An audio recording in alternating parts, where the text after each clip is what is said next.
بسم اللہ الرحمن الرحیم۔ سبق کا آغاز کرتے ہیں سورہ بقرہ کے آیات 214 سے۔ کچھ موضوعات، مسائل اور سوالات ہیں جن کو جاننے کی کوشش کریں گے۔ اصول جنت کے لوازمات کیا ہے؟ جنت میں کون جائے گا؟ کیوں جائے گا؟ اور ایمان کے تقاضے کیا ہے؟ اللہ کے ہاں مقبول ایمان کیا ہے؟ اور وہ ایمان ایک ایماندار شخص سے کیا تقاضا کرتا ہے؟ اس پر ہم بات کر لیں گے۔ تو فرمایا ام حسبتم ان تدخلوا الجنت، اے مسلمانوں، اے ایمانداروں، اے ایمان والو، کیا تم نے گمان کیا ہے، تم خیال کرتے ہو کہ تم یوں ہی جنت میں داخل ہو جاؤ گے؟ بس تم نے بولا لا الہ الا اللہ، اس کے تقاضوں کو تم نے نہیں سمجھا اور ہم جنت میں جائیں گے۔ کیا تم نے جنت کی لوازمات کو سمجھا کہ جنت میں کون شخص جائے گا، کیوں جائے گا، جنت کن لوگوں کے لیے، اور جنت میں کیسے لوگ جائیں گے؟ کیا ان لوازمات کو ہمارے علماء نے ہمیں بتایا؟ کیا ایمان کے تقاضوں سے ہمیں انہوں نے باخبر رکھا؟ اسی لیے تو ہماری حالت اس طرح ہے۔ ہم سب جنت کے دعوے دار، کسی سے بھی پوچھئے، جتنے مذاہب والے، سارے یہودی کہتے ہم جنت میں جائیں گے، ہمارے سوا کوئی نہیں جائے گا۔ عیسائی کہتے ہم جنت میں جائیں گے، ہمارے سوا کوئی نہیں جائے گا۔ ہم مسلمان کہتے ہم جائیں گے، اور مذاہب والے کہتے، لیکن جنت کے جو لوازمات ہیں ان سے کوئی واقف نہیں ہے کہ جنت کن کے لیے۔ جنت تو ایک عمل کا صلہ ہے۔ تو آج اس پر ہم گفتگو کریں گے۔ ام حسبتم ان تدخلوا الجنت، کیا تم سمجھے بیٹھے ہو اے ایمان والو، اے دیندارو، اے آخرت کے ماننے والو، اے جنت کے ماننے والو، کہ تم یوں ہی جنت میں داخل ہو جاؤ، جبکہ تم نے ان کے لوازمات کو نہ سمجھا، نہ اس پر تم نے عمل کیا۔ جتنے انبیاء کرام آئے تھے انہوں نے ہمیں بتایا جنت میں وہ جائے گا جو اقامت دین کے لیے انتھک کوشش کرے گا۔ وہ جب دین کو مانتا ہے نا، ایک مومن آدمی اپنے رب کو مانتا ہے، پھر اس کے دین کے لیے وہ دن رات ایک کرتا ہے، اپنے آپ کو دین کے لیے وقف کرتا ہے، پھر وہ کہ اللہ کا دین اس زمین پر قائم ہو جائے، اللہ کا بول بالا ہو جائے۔ وہ جو زمین میں اللہ کے بندوں پر خدائی کرتے ہیں، خدائی کا دعوے دار ہے، ان کی خدائی ختم ہو جائے۔ تو کیا تم لوگوں نے اقامت دین کے لیے جدوجہد کیا؟ اے جنت والو، تم اقامت دین کو جانتے ہو؟ تم جانتے ہی نہیں اس کو۔ تم نے تو اللہ کے دین کو مذہب بنایا، تم نے اللہ تعالیٰ کے دین کو مذہب بنایا۔ کچھ مخصوص رسومات ہے، ایک ظاہری وضع قطع ہے، زیادہ زور پوجا پرستش پر ہے۔ اقامت دین میں توحید، اللہ کی وحدانیت، اللہ تعالیٰ کی حکیمیت، اللہ تعالیٰ کی ربوبیت، اللہ تعالیٰ کی مالکیت، اللہ کا حکم، کہ سارے انسان وہ صرف اللہ کے بندے ہیں، کسی کا سر غیر اللہ کے آگے نہیں جھکے گا، ہر ایک کے دل میں خدا کا خوف ہوگا۔ کیا اس توحید کا سبق تم نے لوگوں کو پڑھایا؟ تم تو جنت کے دعوے دار ہو، توحید کے اس سبق کو تم جانتے ہو؟ اس سبق پر تم نے عمل کیا؟ اس سبق کے لیے تم نے کوشش کی؟ اقامت دین میں عدل انصاف کی بات، اے ایمان والو اٹھو اور اللہ کی زمین میں عدل کو قائم کرو۔ عدل قائم ہوا؟ عدل کے لیے کوشش ہوئی؟ انصاف کے لیے کچھ ہوا؟ دیکھیں، اقامت دین میں سارے انسان ان کو احترام ہے، سارے انسانوں کے حقوق ہے نا، سارے انسانوں کے حقوق ہے،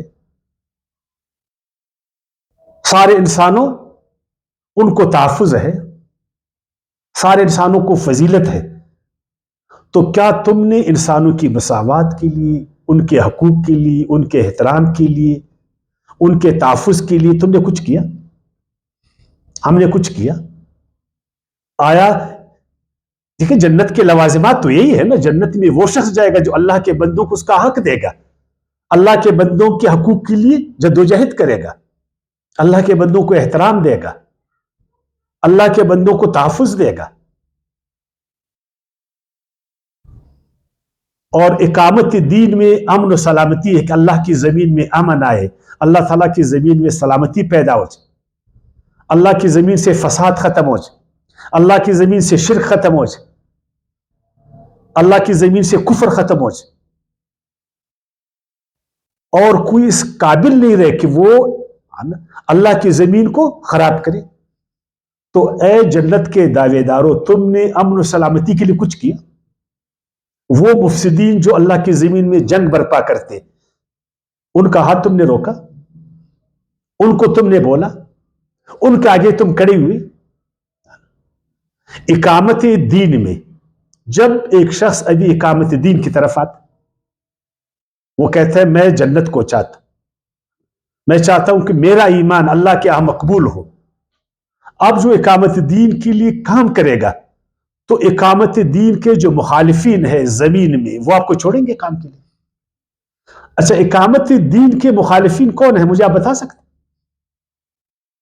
طاغوتی قوتیں، طاغوتی قوتیں، طاغوتی قوتوں کا قرآن مجید نے 4 شکلیں بتائی، 4 شکلیں۔ ایک فرعونیت ہے، وہ ریاست اور حکومت کے زور پر اللہ کے دین کو قائم نہیں ہونے دیتا ہے۔ اللہ کا دین قائم ہوا تو اس کا دین گر گیا، اللہ کی حکمرانی قائم ہوگی، حکمرانی اس کی حکمرانی ختم ہوگی، ہے نا؟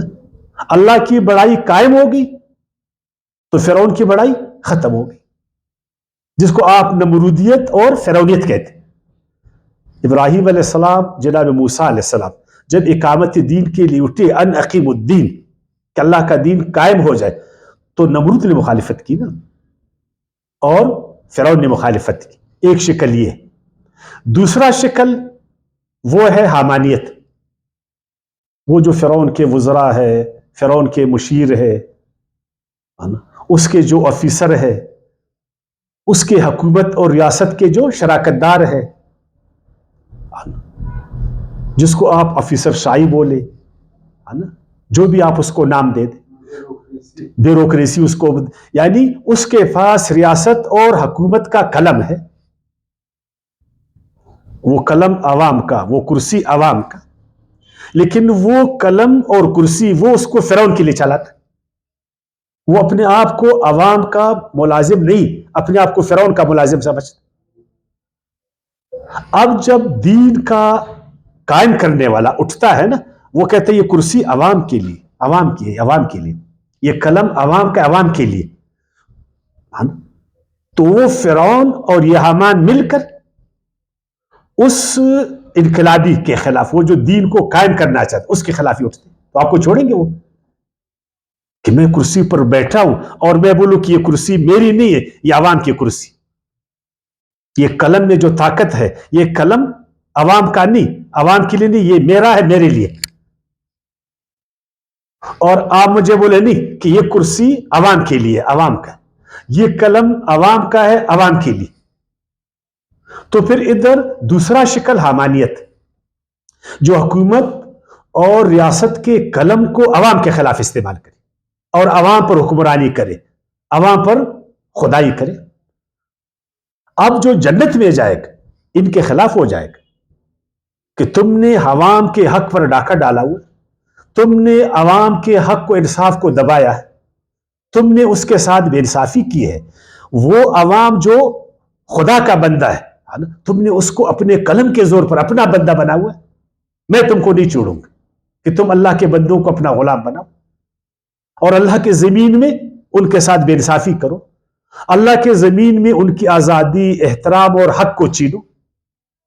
تو آپ کو چھوڑے گا؟ آپ کو نہیں چھوڑے گا نا، لیکن آپ تو جنت میں جانا چاہتے، تو جو جنت میں جائے گا تو اس کے لوازمات میں یہ کہ طاغوتی کے خلاف طاغوتی قوتوں کے خلاف آپ نے اٹھنا ہے۔ اور تیسرا شکل معلوم آپ کو، قانونیت، جو بڑے بڑے مالدار ہیں، جو دولت کے زور پر، سماجی ان کے پاس طاقت، دولت کی طاقت ان کے پاس، بڑے بڑے جاگیردار ہیں، بڑے بڑے چودھری ہیں، بڑے بڑے مالدار لوگ ہیں، بڑے بڑے صنعتکار لوگ، سارا پیسہ ان کے ساتھ، اور آپ اس کو کہتے کہ یہ پاس پیسہ یا حلال کا یا حرام کا، یہ ناجائز تو نہیں ہے، تم نے عوام کا پیسہ غلط تو حاصل نہیں کیا، اس پیسوں میں جو عوام کا حق ہے تم نے دیا، تم نے کوئی معاشی بدماشی تو نہیں کی ہے، کوئی اقتصادی ایر پھیر تو تم نہیں کی، تو قانون آپ کو چھوڑے گا؟ وہ تو اپنی دولت پر چاہے گا کہ تم اس کے غلام بن جاؤ، اپنی دولت پر وہ آپ کو غلام بنائے گا، تمہارا حق کھائے گا، تمہاری عزت آبرو کو خراب کرے گا، تمہارے آزادی کو چھینے گا، تمہارے احترام کو چھینے گا، اور تمہارے تحفظ کو جو ہے نا وہ چھینے گا تم سے۔ اب یہ جو جنت کا دعوے دار ہے یہ اس کے خلاف اٹھے گا کہ میں نہیں ہونے دوں گا تم کو کہ تم اللہ کے بندوں کو دولت کے زور پر اپنا غلام بناؤ، اس کو بے آبرو کرو، اس کے احترام اور آزادی کو چھینو، اس کے بچوں کو بھوکوں مروا دو، اس پر غربت اور بھوک کو مسلط کرو، اس پر جہالت کو دولت کی بنیاد پر اور اپنی دولت کی بنیاد پر اس کا معاشی استحصال کرو، اس کا اقتصادی ہے، میں کو نہیں چھوڑوں گا، میں جنت والا آدمی، میں اللہ کے بندوں کو تمہارے حوالے نہیں کروں گا۔ اور اس کا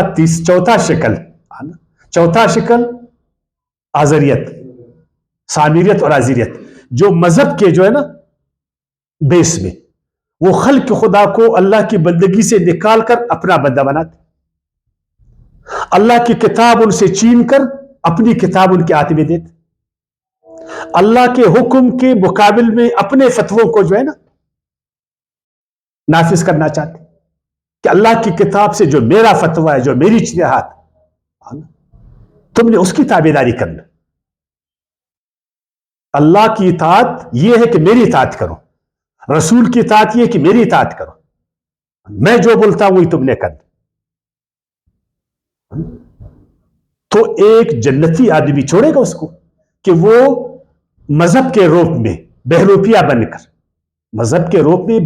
بن کر اللہ کے بندوں کو اللہ کی بندگی سے نکال کر اپنی بندگی میں رہے، کہ اللہ کے بندے اللہ کے آگے جھکے اور وہ اللہ سے ان کو کاٹ کر اپنے قدموں میں گرائے۔ آج کی اصطلاح میں آپ اس کو رہبان، احبار و رہبان کہتے، جو مذہبی ہمارے پیشوا، اگر وہ ایسا کرتے تو یہ چار اس کی شکلیں۔ اب اللہ نے فرمایا جب تک تم نے اقامت دین کے لیے جدوجہد نہیں کیا، جو تمہارا طاقت، اس وقت تک تم جنت میں نہیں جاؤ گے، اس لیے کہ سارے انبیاء کرام وہ اقامت دین کے لیے جو ہے نا سرگرم عمل تھے۔ نوح علیہ السلام سے لے کر جناب محمد صلی اللہ علیہ وسلم تک سب یہ کہتے تھے ان اقیم الدین، کہ زمین پر اللہ کا دین قائم ہو جائے۔ تو نمرودی قوتیں، فرعونی قوتیں، حامانی قوتیں، قارونی قوتیں، آزری قوتیں، یہ سب ان کے خلاف ہو گئے نہیں ہو گئے؟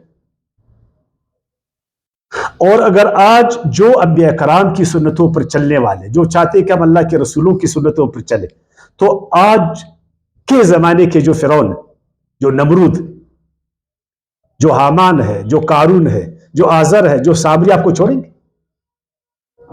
تو ادھر اللہ تعالیٰ نے فرمایا ابھی آپ کی آزمائش، ابھی واقعی اگر تم جنت والے ہو نا تو ابھی ڈٹ جاؤ، اور اگر تم کہتے نہیں جی پرواہ نہیں ہے، دو خداؤں کے بیچ میں نوذ باللہ میں زندگی نہیں، شرک نہیں چلے گا، یا تو اللہ کے بندے بن جاؤ، صاف کہہ دو وَاعْبُدُوا اللَّهَ وَاجْتَنِبُوا الطَّاغُوتَ۔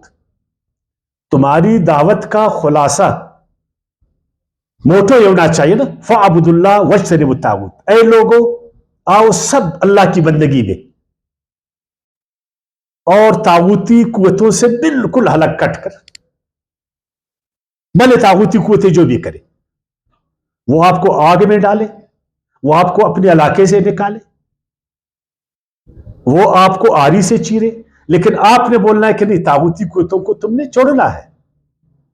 اسی لیے آگے والذین اجتنبوا الطاغوت ان یعبدوها وانابوا الی اللہ لہم البشریٰ۔ اب جنت بھی آدمی جائے گا جس نے طاغوت کو چیلنج کیا، اور جس نے اللہ کی زمین میں بولا نا کہ لوگوں ان کی بندگی سے نکلو، ان کے آگے مت جھکو، وقت کے فرعون کے آگے مت جھکو، قارون کی دولت کے آگے مت جھکو، حامان کے قلم کے آگے مت جھکو، اور آزر کے فتووں کے آگے مت جھکو، اللہ کے حکم کے آگے جھک۔ تو اللہ تو نے فرمایا وَأَنَابُوا إِلَى اللَّهِ لَهُمُ الْبُشْرَىٰ،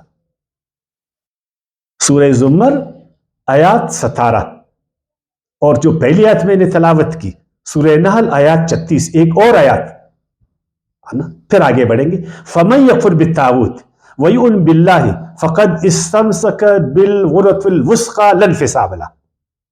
بس ابھی جس نے بھی جو ہے نا طاغوت کا انکار کر دی کہ میں طاغوت کو اس کے کسی شکل کو نہیں مانتا، چاروں شکل میں، چاہے وہ فرعون کی شکل میں، چاہے وہ قارون کی شکل میں، حامان کی شکل میں، آزر کی شکل میں اس کی خدائی کو نہیں مانتا، میں اس کے آگے نہیں جھکتا ہوں، میں اس سے نہیں ڈرتا ہوں، میں اس کا غلام نہیں بنتا ہوں، نہ دوسروں کو بننے دیتا، نہ خود اس کے آگے جھکتا ہوں، نہ خلق کے خدا کو جھکانے دیتا، نہ خود اس سے ڈرتا ہوں، نہ خلق کے خدا کو ڈرانے دیتا۔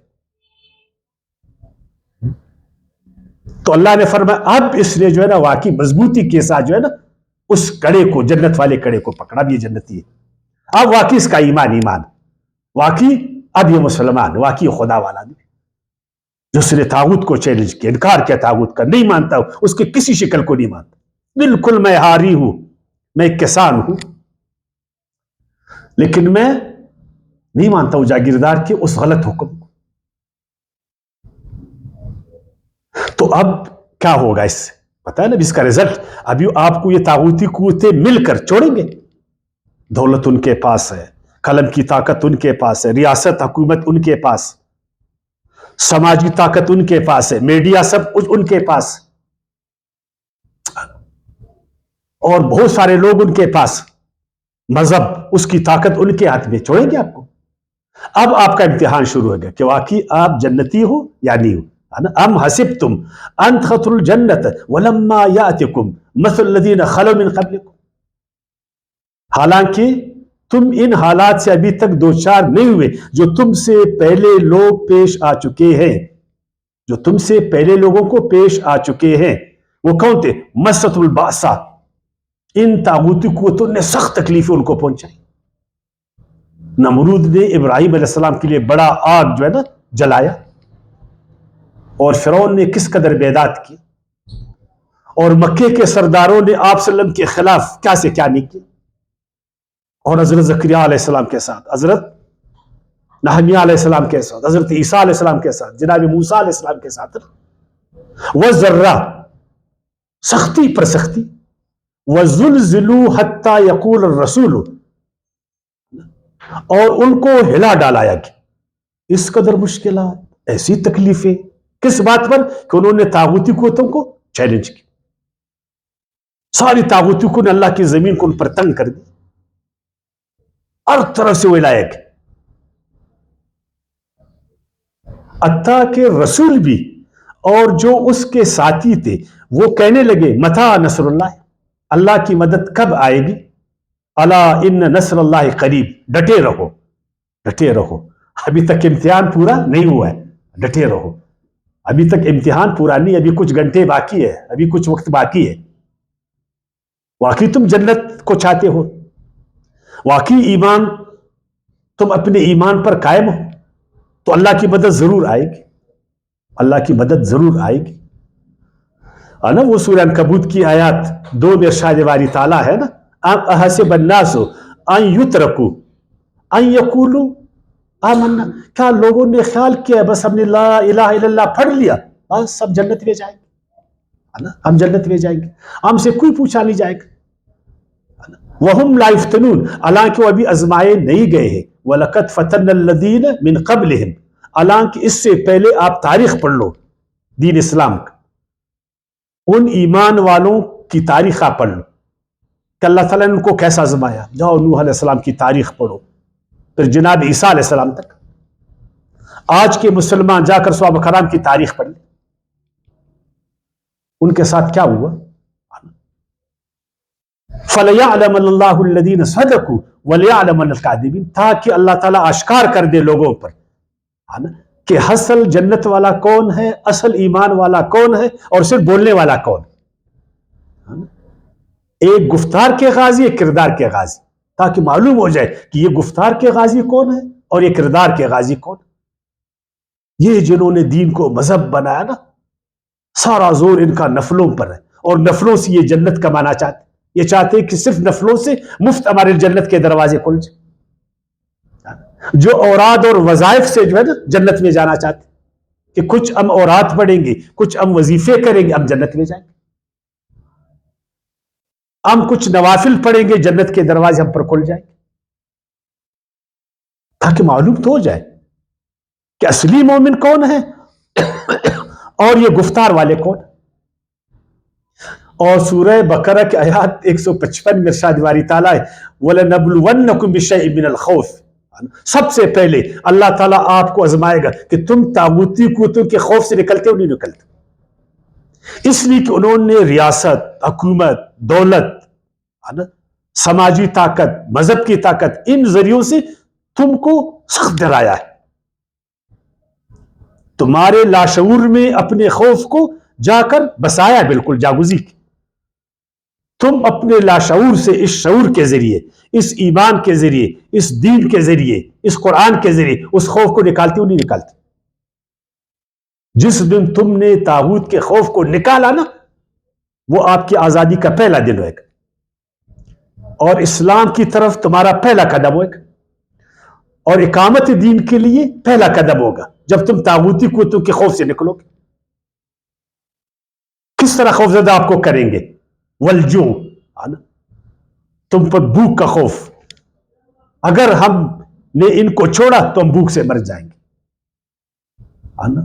ہم بھوک سے مر جائیں گے. یہ ہمارے جو ہے نا رزاق ہے، یہ ہمارے رازق. یہ چاہیں گے تو ہم کچھ کھائیں گے، یہ چاہیں گے نہیں تو ہم نہیں کھائیں گے. اور اسی طرح وَنَقْصٍ مِّنَ الْأَمْوَالِ، اور تجارتوں کا خوف. کبھی تمہاری تجارتوں کو، تم کو نوکری سے نکالیں گے، پھر آپ کیا کرو گے؟ تمہاری تجارتوں کو بند کریں گے، تم کو قتل کریں گے، تمہارے آل اولاد کو جو ہے نا ہم قتل کریں گے، پھر آپ کیا کرو گے؟ وَالْأَنفُسِ وَالثَّمَرَاتِ، تمہاری زراعت کو خراب کریں گے. وَبَشِّرِ الصَّابِرِينَ، اب اگر تم ڈٹ گئے، ان طاغوتی قوتوں کے خوف سے نکل گئے، مار دو مجھے بھوک سے، میں اللہ کے لیے قربان. جو بھی کچھ کرتے ہو کرو، یہ سب خدا کا ہے. الذین اذا اصابتهم مصیبۃ قالوا انا للہ وانا الیہ راجعون. ہم تو خدا والے لوگ ہیں، میں نے تو کلمہ پڑھا ہے، میں تو آگے بڑھ رہا ہوں. زیادہ تو مجھے مارو گے نا، تو مارو گے میں تو جنت میں جاؤں گا. اگر میرے بچوں کو مارو گے تو میں شہداء کا باپ بنوں گا، میں شہداء کا باپ بنوں گا. اور اگر تم میرے کاروبار کو خراب کرو گے، اور اللہ تعالیٰ جنت میں میرے لیے جو ہے نا اور میرے جنت کو بڑھائے گا. جو بھی کرو گے میں تم سے آگے نہیں ڈروں گا، میں صرف اللہ سے ڈروں گا. میں تمہارے آگے نہیں جھکوں گا، صرف اللہ سے جھکوں گا. میں تیرے حکم پر نہیں چلوں گا، میں اللہ کے حکم پر چلوں گا. میں تیری غلامی نہیں کروں گا، میں اللہ کا ہوں اور اللہ کی طرف جا رہا ہوں. کیا بگاڑ سکتے ہو میری؟ بگاڑ. تو اللہ نے فرمایا یہ ہے جنت کے لوازمات، یہ ہے جنت کے لوازمات، یہ ایمان کے تقاضے. علامہ اقبال نے کیا خوب کہا، یہ شہادت گئے الفت میں قدم رکھنا ہے، لوگ آسان سمجھتے ہیں مسلمان ہونا. کہتا ہے جب آپ نے ایمان پڑھا تو تمہارا خیال ہے بس ابھی بڑا آسان ہے، بس ادھر کونے میں بیٹھوں گا، اللہ اللہ اللہ 70,000 بار کلمہ شریف پڑھوں گا جنت میں جاؤں گا. صبح شام کلمہ شریف پڑھوں گا تو جنت میں جاؤں گا. اور کلمے کو میں جانتا نہیں ہوں کہ اس کلمے کے نیچے مجھے زندگی گزارنا ہے. اس کلمے کے تقاضے کیا ہے؟ یہ جو ہر نماز کے بعد میں اس کو پڑھتا ہوں 33 بار، یا اس کا کیا تقاضا ہے؟ علامہ اقبال یہ فرماتے چونی گویم مسلمانم بلرزم کہ دانم مشکلات لا الارا. میں جب اپنے آپ کو مسلمان کہتا ہوں نا تو اندر سے ہل جاتا ہوں، اس لیے کہ میں جانتا ہوں کہ یہ کلمہ مجھ سے کیا تقاضا کرتا. لا الہ الا اللہ محمد صلی اللہ مجھ سے کیا تقاضا کرتا. یہ مسلمانی مجھ سے تقاضا کر رہا ہے کہ اے مسلمان اٹھ اور اللہ کے دین کو قائم کر میری اللہ کی زمین پر. اور یہ طاغوتی قوتوں نے اللہ کے دین کو جو ہے نا نہیں ہونے دیتا نا، قائم نہیں ہوتے، ان کے خلاف اٹھ، ان کے خوف سے نکل، ان کی لالچ سے نکل. یہ ہے. لیکن ہم تو ڈرتے ہیں، طاغوتی قوتوں کے آگے بھی جھکتے ہیں مسجد کے باہر، اور مسجد میں آ کر خدا کے حضور میں جھکتے، بیت اللہ میں جا کر اللہ کے گھر کا طواف کرتے، ادھر سے آ کر ان کے جو ہے نا گھروں کے طواف کرتے نہیں کرتے. ادھر ہم اللہ کے حضور میں اٹھاتے ہیں، اور مسجد کے باہر ہمارے ہاتھ کن کے آگے جھکے؟ آپ ذرا بتائیں. وہ اکبر الہ آبادی نے بھی کہا تھا ایک شعر، تو خاک میں مل پھر آگ میں جل، جب خشت بنے تب کام چلے، ان خام دلوں کی عنصر پر بنیاد نہ تعمیر نہ کر. دیکھیں وہ جو اینٹ کو ہم بٹی سے نکالتے اس پر جو عمارت قائم کرتے، کیوں؟ اس لیے کہ وہ جو اینٹ ہے وہ آگ میں جل گیا نا، تو آگ نے اس کو کیا بنایا؟ اس کو اینٹ بنا دی. تم فولاد بنو گے نا تو فولاد کو تم کاٹو گے. یہ ہے قرآن کا درس. اسی لیے طاغوتی قوتیں نا یہی چاہتے کہ لوگوں قرآن مت پڑھو، اس لیے کہ قرآن تم کو ایمان کے تقاضوں کے بارے میں بولے گا. ایمان تم کو جنت کے حصول کے راستے بتائے گا. قرآن تم کو جنت کے حصول کے لوازمات بتائے گا. اور قرآن تم کو بولے گا کہ اپنے دل سے طاغوتی قوتوں کو خوف کو نکال دو. اور قرآن آپ کو بتائے گا صرف اللہ کی غلامی کرو، اپنے ہاتھوں کو صرف اللہ کے آگے جھکاؤ. اس لیے قرآن کی طرف آؤ، مذہب کی طرف. نمبر 1، وہ طاغوتی قوتوں کے خلاف آپ کو کچھ نہیں بولیں گے. وہ بولیں گے ان طاغوتی قوتوں کو اللہ نے تم پر مسلط کیا. کس نے مسلط کیا؟ اللہ نے مسلط کیا. وہ آپ کو تقدیر کا شربت پلائیں گے. شربت یا مشروب؟ پر شربت بولیں گے اس کو. وہ آپ کو تقدیر کا شربت پلائیں گے. قارون کو اللہ نے قارون بنایا، حامان کو یہ قلم کی طاقت اللہ نے دی ہے، فرعون کو تم پر اللہ نے مسلط کیا، نمرود کو تم پر اللہ تعالیٰ نے مسلط کیا، جس کو وہ بادشاہ بنائے، جس کو وہ اس سے بادشاہی چھین لے. اور آپ کو مذہب کیا پھر بولے گا؟ چھوڑو طاغوت کو، طاغوت جانے خدا جانے. اللہ تعالیٰ حامان سے جب چاہے گا قلم لے لے گا. تم جو ہے نا اپنے مذہبی رسومات میں لگے رہو. جنت مشکل نہیں حاجی صاحب، کوئی مشکل نہیں ہے. مذہب میں بڑا آسان ہے. وضو کرو، اس کے بعد تمہارے سارے گناہ دھل جائیں گے. تم اس طرح بن جاؤ گے جس طرح ماں سے تم پیدا ہو گے. ایک عمرہ کرو، جنت کے دروازے کھل گئے. اور اسی طرح جو ہے نا وضو کے بعد کلمہ شہادت پڑھ لو، جنت تمہاری. دیکھو بلال جنت میں آپ صلی اللہ علیہ وسلم سے آگے آگے، تو آپ صلی اللہ علیہ وسلم نے فرمایا بلال خواب میں دیکھ رہا ہوں کہ آپ جنت میں مجھ سے آگے آگے ہو، تم کیا کرتے ہو؟ تو بلال نے یہ نہیں بولا کہ میں طاغوتی قوتوں کے آگے نہیں جھکتا ہوں، میں نے طاغوتی قوتوں کے رٹ کو چیلنج کیا. نہیں، بلال بولتا ہے میں تو ہمیشہ وضو سے رہتا ہوں، اور میں یا رسول اللہ وضو کے بعد 2 رکعت نفل پڑھتا ہوں. بس تم ہم بھی ہمیشہ وضو سے رہیں گے اور ہمیشہ 2 رکعت نماز پڑھیں گے تو ہم نبی علیہ السلام سے بھی آگے آگے جنت بھی ہوں گے. لیکن یہ نہیں بولتے کہ حضرت بلال نے طاغوتی قوتوں کی رٹ کو چیلنج کیا تھا کہ میں آگے غلام نہیں بنوں گا، بس جو غلامی میں نے کی وہ کی. اب قرآن کے ہوتے ہوئے بلال کسی کا غلام نہیں بنے گا. بلال کا سر صرف خدا کے آگے جھکے گا. بھی بلال کی زبان سے بھی صرف اللہ اکبر نکلے گا. تم جو کچھ کر سکتے ہو کر لو، بلال کو نہیں جھکا سکتے. ابھی اس چیز نے بلال کو مقام دیا تھا. کہ اس نے جو ہے نا اپنی آزادی کو جو ہے نا طاغوتی قوتوں سے چھین لی. اب یہ مذہب کا آپ کو نہیں بولے گا, مذہب آپ کو بولے گا وضو کرو, حالانکہ وضو نماز کے لیے ہوتا ہے. وہ آپ کو وظائف میں لگا دے گا, آپ کو اوراد میں لگائے گا, آپ کو جو ہے نا قصے, کہانیاں, داستانیں سنائے گا, آپ کو جیلی اور ضعیف روایات سنائے گا. وہ جو قرآن کی روح ہے, اسلام کی روح ہے, وہ آپ سے چھین لے گا. تو طاغوتی قوتیں خوش ہے نا مذہب سے, اسی لیے ہمیشہ طاغوتی قوتوں نے مذہب کو سپورٹ کیا اور مذہب نے ان کو سپورٹ کیا. جدھر مذہب ادھر آمریت, ادھر جبر ہے, ادھر ملوکیت ہے, ادھر بادشاہت.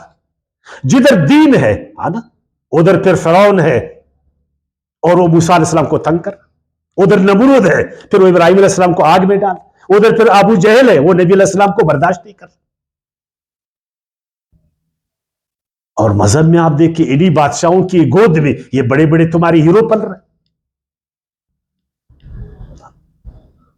میرے خیال میں سمجھ گئے آپ بات کو, بس ابھی آگے بڑھائیں گے. ابھی آتے آیات 214 کی طرف. اب آپ کو نمبر 1 کیا کرنا چاہیے حصول جنت کے لیے؟ دیکھیں طاغوتی قوتوں کے ساتھ لڑنا کوئی آسان کام, آپ کا کیا خیال ہے؟ مشکل ہے نا. طاغوتی قوتیں دیکھو ان کے پاس طاقت ہے, ریاست کی طاقت, حکومت کی طاقت, دولت کی طاقت, سماج کی طاقت, ہر چیز اس کے ساتھ. ہمارے ہاں تو عدالتیں بھی ان کے ساتھ, ہمارے ہاں تو عدالتوں کی طاقت بھی ان کے ساتھ, اور ہمارے ہاں تو سماج کی طاقت بھی ان کے ساتھ. تم اگر 5 ہو تو اس کے ساتھ 95 لوگ ہیں. ہمارے سماج میں تو 99% لوگ ان کے ساتھ. اگر ایک ہاری اپنے حق کے لیے اٹھے تو 99% لوگ جاگیردار کے ساتھ ہوئیں گے, 1% وہ ہاری کے ساتھ ہوئیں گے, 99% صنعتکار کے ساتھ ہوئیں گے, 1% وہ مزدور کے ساتھ ہوگا. تو آپ کو کیا کرنا چاہیے؟ آپ کو مالی قربانی کہ اس دین کی اقامت کے لیے جو اللہ تعالیٰ نے مجھے دیے, ایک کھجور کا دانہ, یہ کھجور کا دانہ یہ اللہ کے دین کے لیے قربان ہے. میں اپنی دولت کی طاقت سے ابھی نا جو مجھے اللہ تعالیٰ نے دیے, اس طاقت سے میں نے اقامت دین کے لیے کام کرنا. اگر شیطانی طاقتیں, طاغوتی قوتیں اپنی دولت سے خدا کے دین کو مٹانا چاہتے تو میں ایک مومن مسلمان اپنی اس مالی طاقت کے ساتھ نا اپنے ایمان والوں کو بھی اٹھاؤں گا اور طاغوتی قوتوں کا مقابلہ کروں گا. کیونکہ معیشت سٹرانگ ہے تو آپ کچھ کر سکیں گے, اور اگر معیشت کمزور ہے, ادھر سے آپ اقامت دین کے لیے کام کر رہے اور شام کو طاغوتی لوگوں کا دروازہ کٹکھٹاتے ہو. مسجد میں آپ اقامت دین کے لیے کام کرتے ہو اور چندہ طاغوتی قوتوں سے مانگتے ہو, ایسا ہوتا ہے. خانقاہ میں توحید کی بات کرتے ہو اور کہتے ہو طاغوتی قوتوں. مدرسے قائم ہے اللہ کے نام پر اور اس میں پیسہ طاغوت کا لگ رہا ہے, ایسا تو نہیں ہوتا نا. تو اس لیے فرمائیں یسألونک ماذا ينفقون, یہ انقلابی لوگ یہ تم سے پوچھتے ہیں, آپ سے پوچھتے ہیں سرکار اے محمد صلی اللہ علیہ وسلم, یہ آپ سے پوچھتے ہیں کہ ہم انقلابی لوگ ہم چاہتے ہیں کہ ابھی اللہ کا دین کر, تو ہم کیا خرچ کر لیں, کتنا خرچ کریں, کتنا پیسہ لگائے نا. اب جواب سنو نا, کل ما انفقتم من خیر فللوالدین والاقربین. نمبر 1 آپ سے خدا نہیں مانگتا. ایک دفعہ تم کیا کرو نا, اپنے گھر کو مضبوط کرو, اپنے گھر کی معیشت کو مضبوط کرو. غریب آدمی انقلاب بہت مشکل سے لاتا ہے نا. اگر آپ کی معیشت سٹرانگ نہیں, محنت کرو, زیادہ زیادہ پیسہ کماؤ, اپنے والدین کو مضبوط کرو, اپنے اقربین کو مضبوط کرو, یتیموں کا سہارا بنو, مساکین کا سہارا بنو, ابن السبیل کا سہارا بنو, ہے نا. وما تفعلوا من خیر فإن اللہ بعلیم. ایک ایک چیز آپ کا اللہ ضائع نہیں کرے گا. اب جب سماج میں تم سٹرانگ ہو گئے, تمہاری معیشت سٹرانگ ہوگی, گھر میں, شہر میں, علاقے میں, ہمسائے, سارے دوست, اب ایک ایسی جماعت بن گئی نا جو معاشرے والے سے سٹرانگ بن گئی. پہلے وہ طاغوت کا دروازہ کٹکھٹاتا تھا, وہ اس کو کچھ دیتا تھا, ابھی وہ ایک مومن کے مسجد میں آتا, ابھی مسجد جو ہے نا اس کی کفالت کر. پہلے یتیم جاتا تھا طاغوتی قوتوں کے پاس, اب یتیم مسجد میں آ رہا, مسکین مسجد میں آ رہا ہے, والدین کو اس کا اولاد دے رہا ہے, جو اقارب ہے اس کو بھی دیا جا رہا ہے, اور جو ابن السبیل ہے, اب لوگوں کا توجہ کس طرف ہوئے گا؟